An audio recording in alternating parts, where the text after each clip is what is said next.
Hi friends. So ఈ నేచర్లో మనకి ఎన్నో అందమైన ఫ్లవర్స్ ఉన్నాయి. సో ఆ ఫ్లవర్స్లో ఇది కూడా ఒకటి అనమాట. ఇది అందమైన ఫ్లవరే కాదు, చాలా రేర్ కూడా. సో దీన్ని మే ఫ్లవర్ లేదా ఫుట్బాల్ లిల్లీ అంటారు. సో మే ఫ్లవర్ అని ఎందుకంటామంటే ఇది ఓన్లీ మే మంత్లో మాత్రమే విడుగుతుంది. ఇంకా ఫుట్బాల్ లిల్లీ అని ఎందుకంటామంటే ఇది విడిగినప్పుడు రౌండ్ షేప్లో ఒక ఫుట్బాల్ లాగా కనిపిస్తుంది కాబట్టి ఫుట్బాల్ లిల్లీ అంటాము.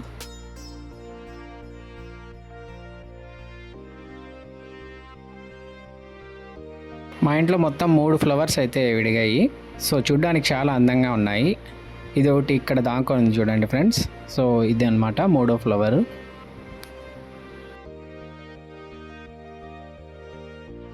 మీ ఇంట్లో కూడా ఈ మే ఫ్లవర్ ఉంటే కామెంట్ చేయండి ఫ్రెండ్స్. Bye bye.